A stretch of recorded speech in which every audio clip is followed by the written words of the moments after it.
Está ya con nosotros Dan Cucauca, que es licenciado en Relaciones Internacionales, y con él vamos a analizar un poco las elecciones ayer de Brasil y también, naturalmente, las elecciones en la República Oriental del Uruguay.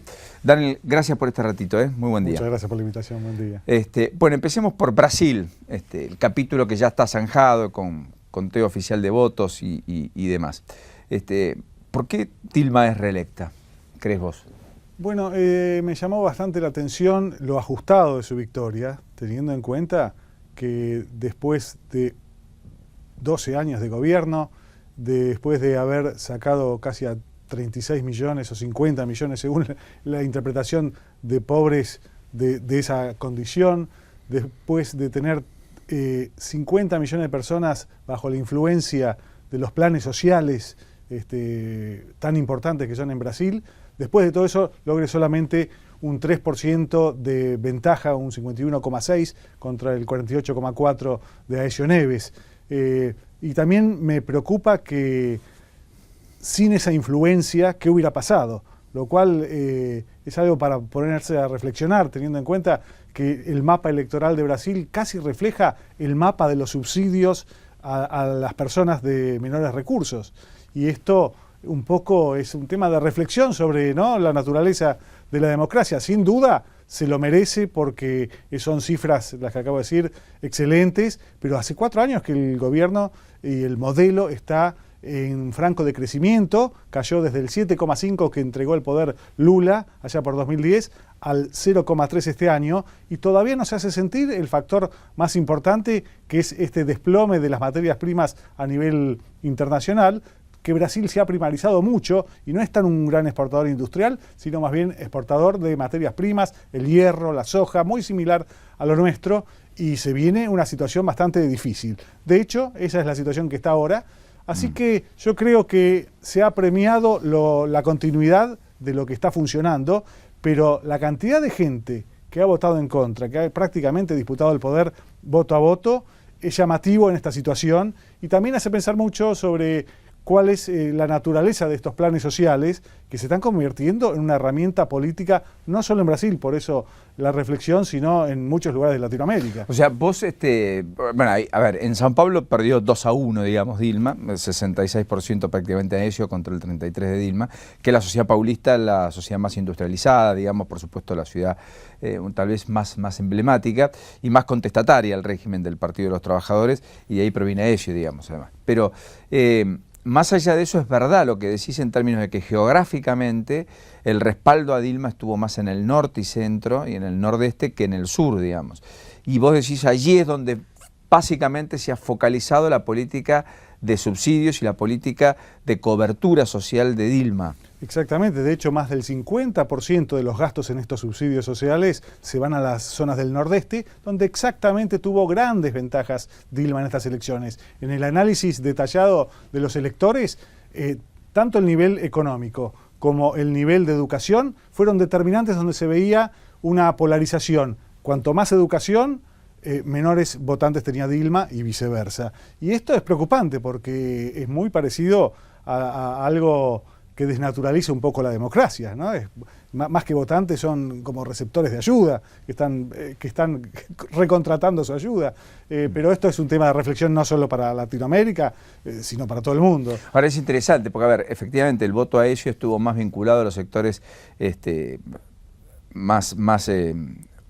más cultos, en todo caso con secundario completa, con títulos universitarios, etcétera. Dilma acaparaba más atención y más votantes en los sectores menos instruidos y luego efectivamente en los sectores más postergados Dilma tenía un respaldo que Aécio no lograba, sectores que están fuertemente influenciados por el peso del Estado, es decir, por el subsidio, los programas sociales y las ayudas. Exactamente, de hecho eso fue un tema de campaña en la última semana cuando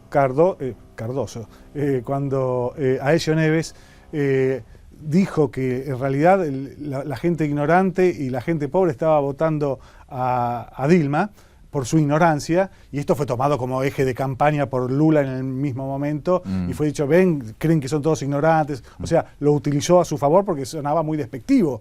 Lamentablemente, desde el punto de vista de la ciencia política, es una realidad. Ahora, defensor del Partido de los Trabajadores, que va a cumplimentar y se encamina a 16 años de poder, etcétera, con la posibilidad del recambio con una eventual candidatura de Lula, que ha sido el que ha sostenido a Dilma además, y Dilma tuvo una gratitud particular para con él en los festejos de anoche. Ciertamente podría decir, bueno, pero a ver, por el origen, por la formación, por la gestación del movimiento de los trabajadores, efectivamente el respaldo tiene que estar en los sectores más marginados, en los sectores más postergados, y enhorabuena que reconozcan ese respaldo, que sepan que hay un Estado más activo para con ellos, y en todo caso no están votando por la prebenda, sino que están votando porque se sienten cobijados y respaldados por ese poder. Yo creo que ese podría ser el argumento del Partido de los Trabajadores, ¿o no? Por supuesto, el argumento podría ser, hay que ver qué es en la práctica. Yo me inclino a que, por supuesto, todos tratan de limpiar sus conciencias y justificar de la mejor forma sus intereses, pero la realidad marca eso, no solo en Brasil. Y bueno, Aécio Neves ha tenido un apoyo muy masivo de toda la clase media para arriba, y ha alcanzado como para llegar prácticamente al 50% de los votos, con 48,4%, después de una campaña muy salvaje, muy agresiva por parte de los dos, por parte de Dilma, por parte de Lula. Y también hay que tener en cuenta que Lula es una figura realmente patriarcal ya en Brasil, y fue protagonista en esta campaña. Lo que mencionabas recién fue muy llamativo, prácticamente parecía un lanzamiento de la reelección de Lula dentro de 4 años, porque dijo: agradezco al pueblo brasilero y a Lula, o sea, casi en forma simultánea y con el mismo nivel de importancia. Pero por otra parte hay que reflexionar en otro tema. Es verdad que ganó la centroizquierda representada por Dilma Rousseff, ¿no?, con el Partido de los Trabajadores, pero hay que ver cuál es el programa. Y el programa a mí me llamó mucho en el mismo discurso de Victoria ayer a la noche. Dilma dijo: hay que reforzar el emprendedurismo personal, hay que reforzar la productividad, hay que reforzar el comercio, y toda una serie digamos, de postulados que son muy política de Estado, que ya no representan tan claramente a la izquierda. Esto significaría que está buscando, lo cual siempre se implementó como un denominador común con la otra mitad del país que no la votó, y que sí está buscando más políticas de libertad comercial, de productividad y de iniciativa. También mencionó, va a dar más oportunidades a las personas para que se desarrolle. Toda una serie de vocabularios que me hace acordar también a lo mismo que pasa en Uruguay. Algo parecido pasó, ni que hablar, en Chile, pero con Evo Morales en Bolivia. En Bolivia, que uno dice: sí, son partidos de izquierda, no hay la menor duda, nadie disputa eso, pero sus programas de gobierno concretos parecerían estar girando hacia un pragmatismo de libre mercado, muy similar a lo que hace China mismo en la otra parte del mundo. Y si vemos, por ejemplo, a Evo Morales, que es el más radicalizado en su discurso y en algunas acciones, vemos que es el mejor alumno del Fondo Monetario Internacional en cuanto a la macroeconomía. Sí, a ver, el mismo Evo que termina dedicándole la victoria a Fidel Castro y al difunto Chávez, es el mismo que aplica un programa ortodoxo en términos económicos, totalmente, que acumula fuertemente reservas para el Banco Central, que vuelve al mercado de capitales después de 50 años a emitir deuda. No solo eso, está con grado BB, según las agencias internacionales de calificación de deuda, lo cual está a 2 grados de investment grade, que es el grado de inversión, lo cual le daría un gran acceso a todos los capitales. Que es lo que tiene Uruguay, digamos, hoy. Es lo que tiene Uruguay, y lo está aprovechando maravillosamente, porque se está desarrollando Uruguay hace más de 4 años al 5,5% promedio anual de crecimiento del Producto Bruto, con baja inflación y con baja desocupación. O sea, está Uruguay mismo, que están también de izquierda declarativamente, está promoviendo y con mucha fuerza todas las inversiones privadas extranjeras, y con mucho éxito. De hecho, los argentinos somos los principales inversores en los campos uruguayos y de los principales exportadores. Sí, ese campo que además ha multiplicado por 10 la cosecha de soja, ha multiplicado por 6 la producción de ganado. Exactamente. Es decir, ha tenido una revolución extraordinaria gestada por la Argentina. Muchos uruguayos dicen: nuestro mejor plan económico es la magra política agropecuaria en la Argentina, ¿no? Exactamente, y hablando de las récords exportaciones de soja y de carne que tiene Uruguay, no tiene retenciones. Es muy interesante el detalle. Parece que eso no fue una necesidad para lograr los excelentes índices macroeconómicos. Por supuesto que Uruguay no es un ejemplo, cada país tiene que buscar su propio camino, cada situación es distinta, no hay que copiar todo, porque también podemos decir que tiene cosas deficitarias Uruguay. De hecho, está en discusión quién va a ganar la presidencia, aún si bien hizo una Pero que fue el otro capítulo, digamos. Para cerrar Brasil, Dilma tiene sí mayoría en el Congreso, es decir, el Partido de los Trabajadores conserva esa mayoría en el Congreso. Habrá que ver qué sucede en la elección de medio término, pero ella podría impulsar todo tipo de reformas con o sin consensos para los próximos 2 años de gobierno. Sí, tiene una posibilidad cómoda de seguir desarrollando la política que estaba desarrollando. En el caso de Tabaré, la mayoría no la obtendría, digamos. Bueno, estaba una mayoría muy justa, tenía 50 diputados en un parlamento de 99, o sea, tenía una mayoría de un diputado y aparentemente estaría perdiendo 2, por la excelente elección que había hecho hace 4 años. Entonces, estaría perdiendo la mayoría propia. Pero no sé si va a ser muy complicado conseguir 1 o 2 diputados, porque hay partidos independientes. Vamos a ver cómo son los resultados, pero está el Partido Ecologista, el Partido Unidad Popular, hay el Partido Independiente, propiamente dicho, que sacó el 3% de los votos. Quizás no sea muy complicado conseguir esa mayoría si no la logran propia. Faltan los últimos guarismos, ¿no?, del sufragio, así que eso no podemos determinar en este momento. ¿Qué gesto el de Mujica llegando a votar, como estamos viendo en la imagen, en su auto, el escarabajo? ¿Qué gesto, no? Siendo presidente, ¿no? Y preocupado por los arreglos en su chacra. Es un personaje icónico, admirado en todo el mundo, es, creo, más representativo del Uruguay en el mundo, de otros símbolos uruguayos tan nobles también. Así que sí, es un ejemplo de vida, porque es una persona que claramente no se ha enriquecido, ni tampoco le interesa enriquecerse. No, y además invalida aquella definición puesta a puertas adentro en la Argentina por Diana Conti cuando se hablaba del patrimonio de los Kirchner, diciendo, bueno, ¿qué quiere? Se pelea con las corporaciones, tiene que tener plata, tiene que tener también un cierto poderío y así justificar la riqueza del matrimonio presidencial. Digo, esto demuestra que se puede tener mucho poder, ser el hombre más popular y tener este estilo de vida. Desde ya, es un caso admirable y un ejemplo a seguir, sobre todo en los gobernantes, que no deben perseguir nada más que el bien común. Y predicar con el ejemplo, ¿no? Y predicar con el ejemplo, que es tan importante. Y no se da en nuestro país, no se da eso. Lula fue clave en la elección de Dilma. ¿Mujica lo fue también en la de Tabaré? ¿O Tabaré tiene un peso propio distinto al de Dilma Rousseff? Fue muy importante y lo sigue siendo Mujica, pero Tabaré tenía peso propio. De hecho, en enero de este año arrancó las encuestas con un 59% de aprobación, fue cayendo dramáticamente hasta el 46% que acabamos de ver hoy en las urnas, pero es un personaje muy popular. Fue el que trajo al Frente Amplio al poder, históricamente, y terminó con un margen de aprobación de los más altos de la historia, de casi el 80% de aprobación cuando entregó el poder a Pepe Mujica. Así que, no, perdón, al antecesor de Mujica.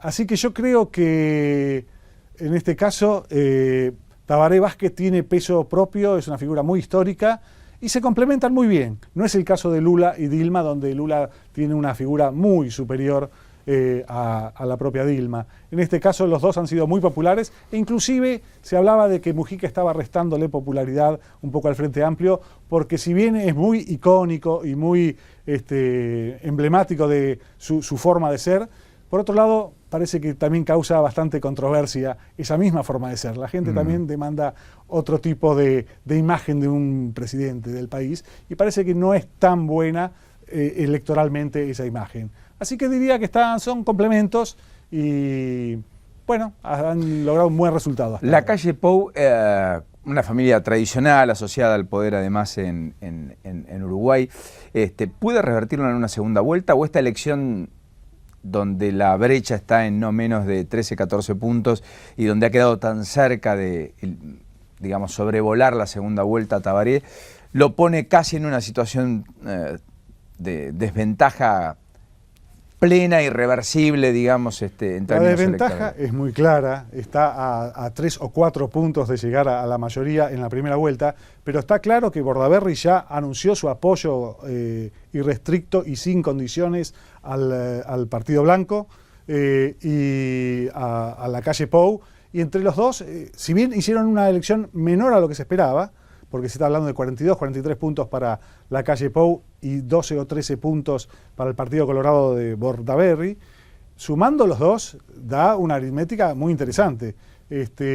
O sea, estarían, digamos, 46 puntos la calle, 42, 43 puntos la alianza. Hay que ver si eso se junta simétricamente. Por supuesto. Y, digamos, en política 2 más 2 no necesariamente 4, ¿no? Eso es lo que pasó en Brasil, que el 21%, 21,3% de Marina Silva con el 34% de Aécio Neves no sumaron el 55%. No, claro. Así que se ha perdido y seguramente va a tener claras ventajas, va a ser muy difícil de descontar, pero no está todo dicho y todavía el balotaje falta un mes y las campañas, bueno, son bastante eficientes. Uruguay no tuvo debates, ¿verdad? Uruguay... sí los tuvo Brasil, que me parece que es un ejemplo a imitar, a seguir. Fueron espectaculares los diversos debates de Brasil, sí. Han sido, donde digamos... no hubo restricciones. No recuerdo el tema de los debates creo que no se presentaron, que hubo debate pero no se presentó Tabaré. Porque Dilma y Aécio debatieron 36 horas en total, digamos. 8 debates, una cosa espectacular, digamos. Ojalá en la Argentina lo tengamos. Ojalá se haga efecto contagio de esas cosas, no solamente de que ganó un partido. El voto electrónico, con la precisión con la que se contaron los votos antes de la medianoche en Brasil, con la geografía de Brasil, etcétera. Es increíble, realmente en pocas horas ya estaban con los resultados casi definitivos, con el 99% escrutados, es todo un récord y es un gran apoyo al voto electrónico que acá se está peleando, hay partidos que están proponiendo el voto electrónico. Bueno, Salta va a votar con voto electrónico, las provinciales, ¿no? Sí, pero a nivel nacional todavía en mora. No parece ser aceptado por el gobierno. Así que, bueno, pero es un buen ejemplo de lo efectivo que es. Porque Bolivia, la contabilización final fue a días largos. Desastroso, tardó más de 10 días la contabilización, pidieron disculpas públicas, no se sabía, después de un día se habían escrutado el 3% de los votos, o sea, fue un... Bolivia, ahí hay un déficit enorme. Uruguay, pese a la geografía pequeña, etcétera, también hubo un fracaso en términos de contabilización. Sí, todavía no tenemos los resultados definitivos. Y pasaron más de 12 horas, digamos. Sí, así que, nos manejamos todo el tiempo con un muy eficaz, porque está permitido por la ley, boca de urna. Un sistema de boca de urna que es se cruza y está bastante desarrollado. Y es bastante pero preciso. el boca de urna no deja de ser una encuesta. Oficial. Exactamente, sí. Son temas que han quedado un poco en el tintero en la parte técnica. En lo que hay que destacar es que nadie está hablando de ningún tipo de fraude. Ni siquiera en Bolivia se está hablando de tergiversación de los resultados que tengan relación con el sistema de voto. Y en ese sentido, bueno, es un salto, ¿no? Cualitativo, digamos, ¿no? Porque sí, muchas en la elecciones región se sigue afianzando la democracia y, bueno, esperemos que en nuestro país copiemos todas las partes buenas de todo esto. Sí, y ojalá que finalmente tomemos también el ejemplo, ¿no? Dan, bueno, gracias por este ratito. Muchas gracias. Por ayudarnos a comprender el fenómeno. Muy gentil. Aquí estaba Dan Kukauskas, que es el licenciado en Relaciones Internacionales, de descendencia checa, ¿no? Sí, es checa, verdad. de abuelos checos. Abuelos lejanos.